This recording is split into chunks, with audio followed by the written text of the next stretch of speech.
हाँ जी प्यारे दोस्तों, आपका अपना कुलदीप। ये टॉपिक दिख रहा है ना, ये वो टॉपिक है जो कॉम्पिटिटिव एग्जाम की जान है। और आपकी जान आपके सामने पेश करने के लिए बड़े ही अच्छे तरीके से आपकी जान को आपके हवाले करने वाला हूं। देखिए, इडियम एंड फ्रेजेस क्या होता है? लोकोक्ति एंड मुहावरे।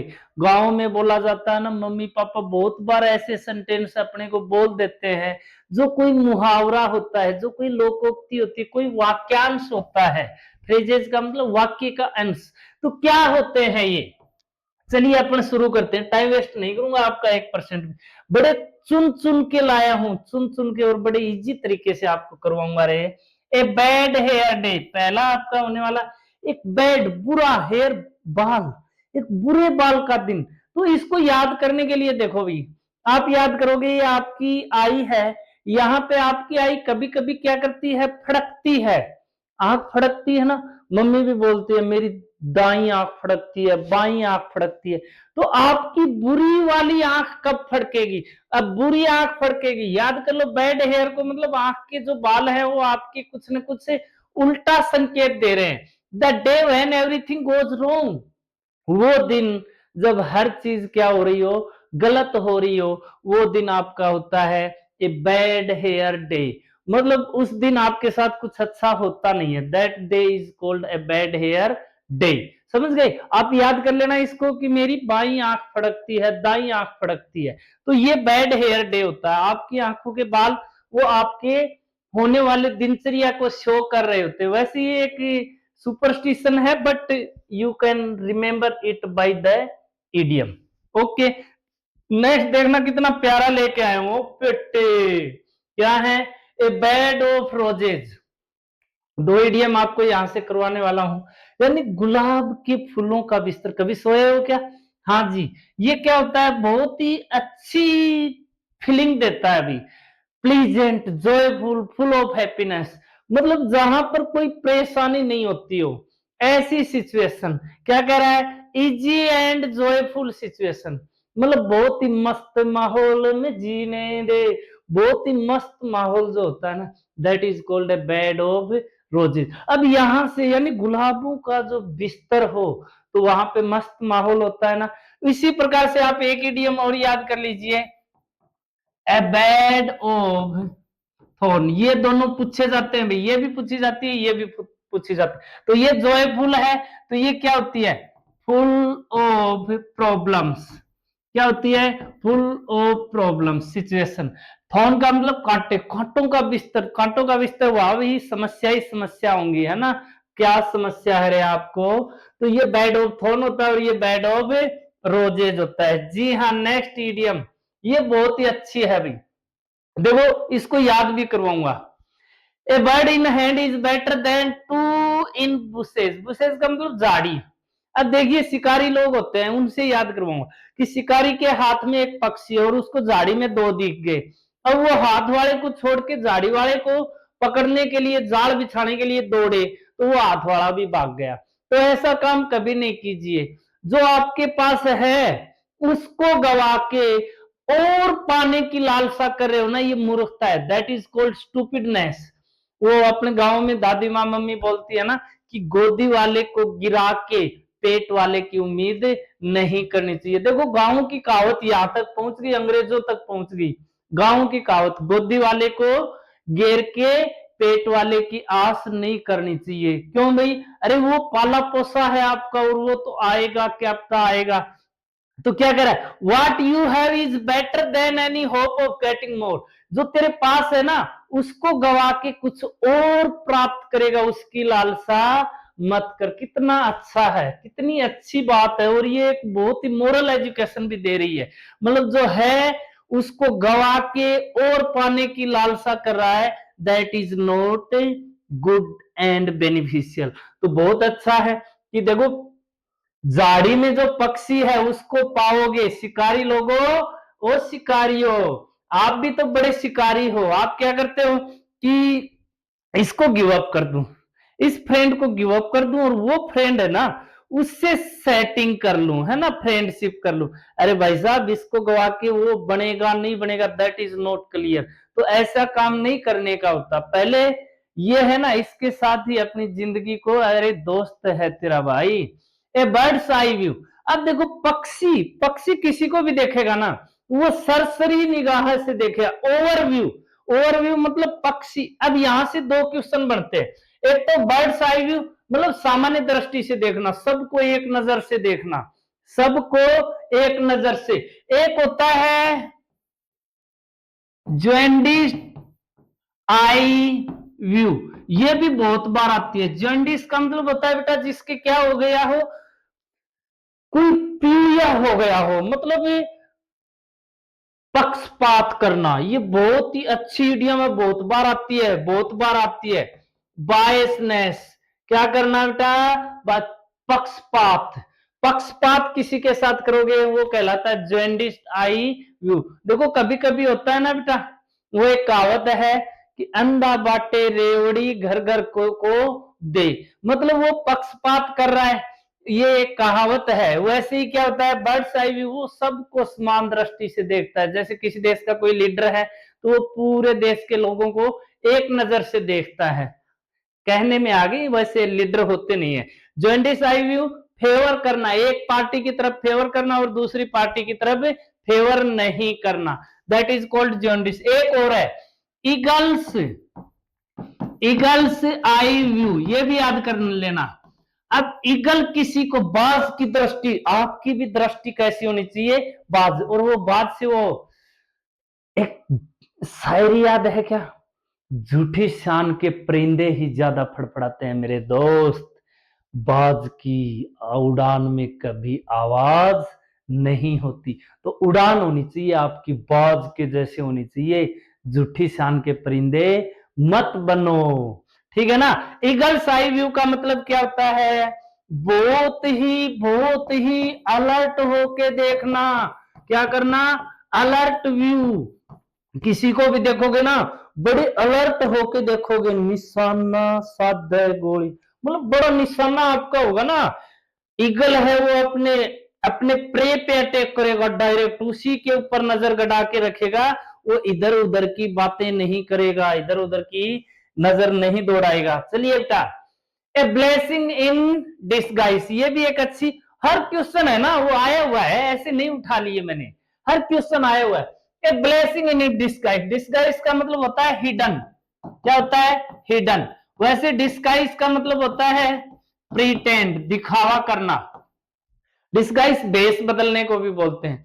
अब देखो ए ब्लेसिंग इन डिस्गाइज, छुपा हुआ वरदान। कभी कभी क्या होता है, अपने को टीचर क्लास के अंदर स्कोल्ड कर देता है, डांट देता है, अपन उदास हो जाते हैं, लेकिन वहां टीचर की जो डांट है ना उसमें एक ब्लेस होता है, तथास्तु।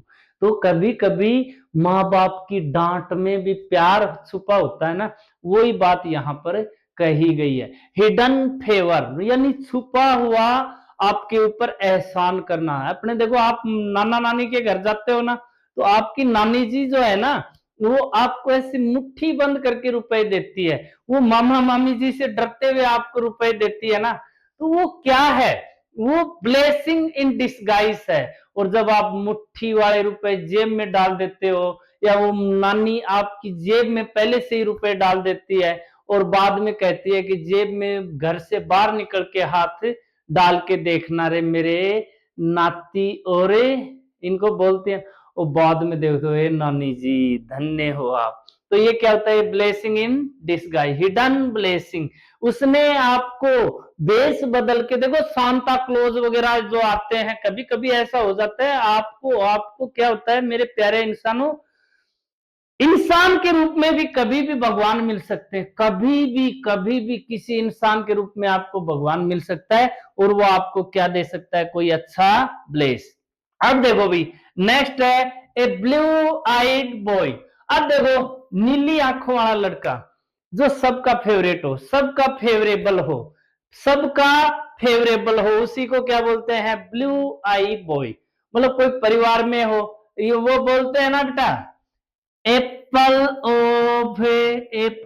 ऑफ वंस आई, आंखों का तारा होना, वेरी डियर, अरे बहुत प्यारा होना। उसी प्रकार से क्लास के अंदर या कहीं भी एक ब्लू आइड बॉय, गर्ल भी हो सकती है भाई मेरे प्यारे बच्चों, गर्ल भी हो सकती है। वो क्या होती है, सबकी फेवरेट होती है भाई। टीम के अंदर होता है ना कोई, वो देखो एक वेस्ट इंडीज के अंदर वो खिलाड़ी है ना, क्या छोटा सा लड़का सा है, नाम आप बताओगे मेरे को, वो क्या है, ब्लू आइड बॉय है भाई, सबका फेवरेट, इंडिया वालों का भी फेवरेट, चाइना कहीं का भी, सबका फेवरेट होता है। तो इसी प्रकार से एप्पल ऑफ वन आई एक होता है, एक और ब्लू से ही आ गया ब्लू ब्लड।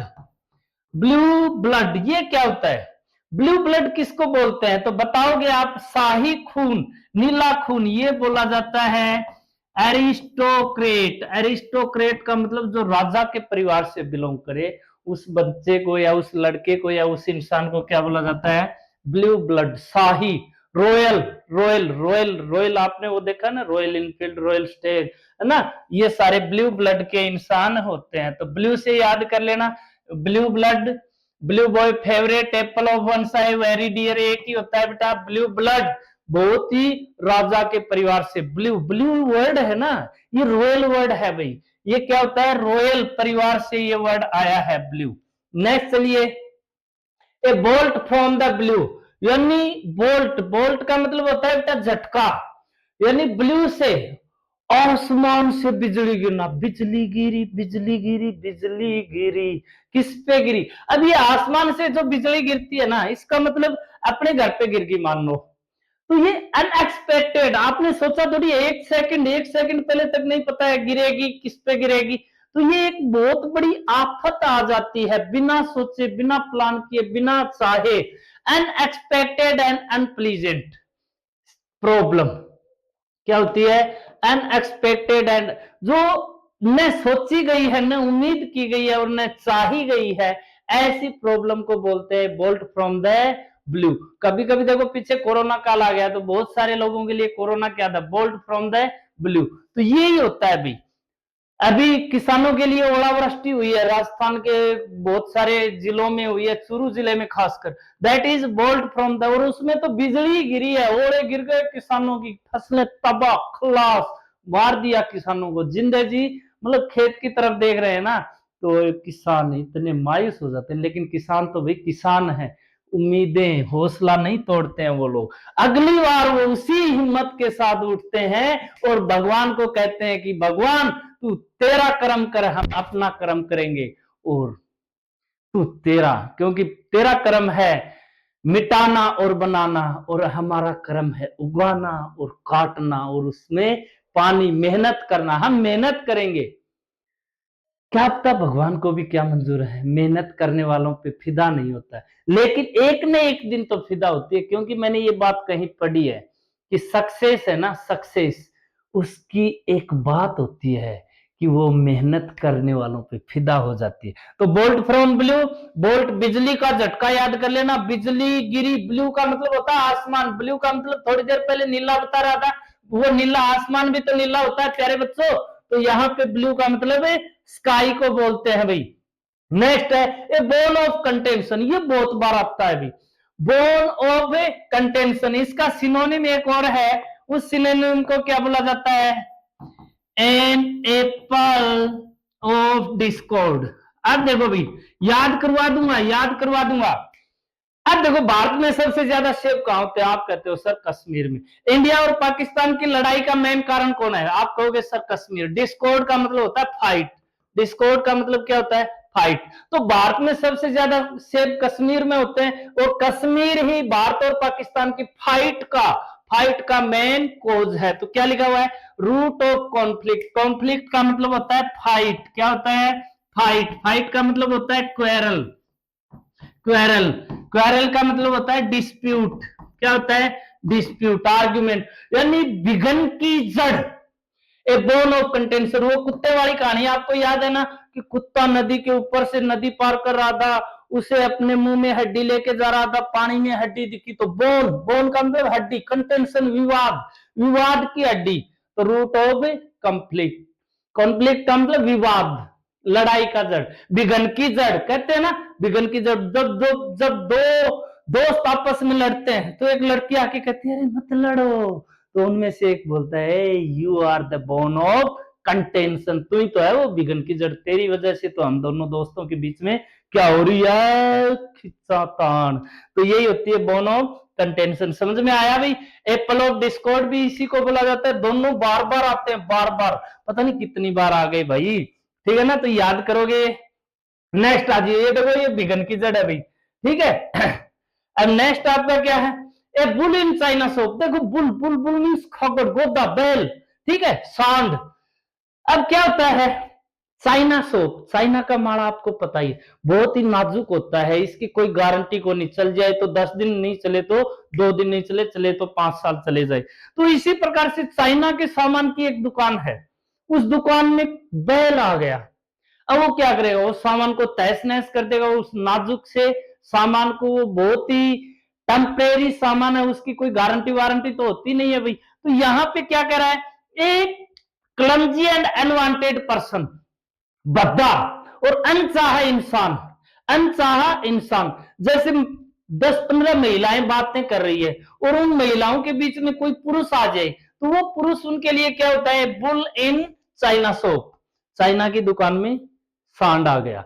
तो ये क्या होता है? अनचाहा, अनचाहा इंसान, जिसकी जरूरत नहीं है वो आ जाए। देखो बच्चे हैं वो खेल रहे हैं, बच्चे हैं वो खेल रहे हैं, उसी समय पेरेंट्स आ जाए किसी के, तो वो क्या होता है? Bull in China shop. अरे ऐसे यूज किया करो भाई अपनी क्लास में। देखो आप मस्ती से बैठे हो, मस्ती से बैठे हो, तभी प्रिंसिपल आ जाए या कोई टीचर आ जाए, तो उसको आप बोलना ए बुल इन चाइना शॉप, सारे एक साथ बोलना। फिर वो कहेगा क्या बात है, उसको एक मुहावरा याद हो जाएगा, आपकी भी प्रैक्टिस हो जाएगी। ठीक है भाई, कोई नहीं पिटेगा, मेरा नाम ले देना। ठीक है जी। नेक्स्ट, नेक्स्ट है आपके बीच में, ये हो गया। हाँ जी, ए बर्निंग क्वेश्चन, ये भी बहुत अच्छा क्वेश्चन है। Burning question, hot issue, hot issue, very important, very important. आजकल देखो क्या हो रहा है, जो भी एजुकेशन, महंगाई, बेरोजगारी, ये युवा जो क्वेश्चन उठा रहे हैं, ये कैसे क्वेश्चन होते हैं? बर्निंग क्वेश्चन होते हैं। मतलब जो करंट सिचुएशन को लेके बहुत ही ज्यादा रेलिवेंट हो, बर्निंग, जलता हुआ क्वेश्चन जो आग लगा दे, तो ये क्या होता है? बहुत ही इंपॉर्टेंट इश्यू, इंपॉर्टेंट इश्यू। अभी इजराइल फिलिस्तीन के बीच में बर्निंग क्वेश्चन क्या है? Peace treaty, peace treaty, stoppage of war. इसी प्रकार से यूक्रेन रशिया के बीच में भी क्या है? वो जो उनके बीच में बर्निंग क्वेश्चन यही है कि कैसे युद्ध की समाप्ति हो। तो ये इंपॉर्टेंट इश्यू होता है। वर्ल्ड के अंदर बर्निंग बर्निंग क्वेश्चन, जो शेयर मार्केट धड़ाम से नीचे आ रहे हैं, तो ये आजकल बर्निंग क्वेश्चन चल रहे हैं भाई, इंपॉर्टेंट क्वेश्चन, इंपॉर्टेंट क्वेश्चन। आपके एग्जाम में जो क्वेश्चन आते हैं बर्निंग क्वेश्चन बहुत आते हैं भाई, वही होते हैं। ऐसे मैं बोल दूं कि किसी भी कॉम्पिटिटिव एग्जाम के लिए इडियम एंड फ्रेजेज क्या है? Burning question. तो प्यारे बच्चों समझ में आ गया होगा, ये थी आपकी छोटी सी एक्सरसाइज, फर्स्ट एक्सरसाइज। एक वादा कर रहा हूं, आप भरोसा कीजिए, आप भरोसा कीजिए, किसी गलत इंसान पे भरोसा नहीं कर रहे हो। आपको वो सारी इडियम एंड, अरे हर ग्रामर का वो कैब का टॉपिक करवा के जाऊंगा भाई। अभी तो हमने शुरुआत की है, अभी तो हम कदम दो कदम चले हैं, अभी तो हमें मीलों का सफर तय करना है। तो प्यारे बच्चों, इस सफर में आप भी हमारे साथ भागीदार बनिए और उन बच्चों तक ये वीडियो शेयर कर दीजिए जो किसी कॉम्पिटिटिव एग्जाम की तैयारी कर रहे हैं। बढ़िया बढ़िया चुने हुए ईडीएम आपको करवा रहा हूं, इस चीज की भी गारंटी लेके जा रहा हूं कि ये ईडीएम याद करके चले जाना। आपको ज्यादा नहीं, 500-600 ईडीएम करवाएंगे, आपका काम हो जाएगा किसी भी कॉम्पिटिटिव एग्जाम का। ठीक है, 10 ईडीएम आएंगी ना, तो 10 में से 7 यही मिलने वाली है। अब मैं ये नहीं कहूंगा 10 में से 10 आएंगी, जो ये कहता है ना वो फेंकता है भैया, अपने फेंकने का काम नहीं है। तो ऐसा शेयर कीजिए, लाइक कीजिए, कमेंट कीजिए, वीडियो कैसा लगे बताइए। जय हिंद दोस्तों।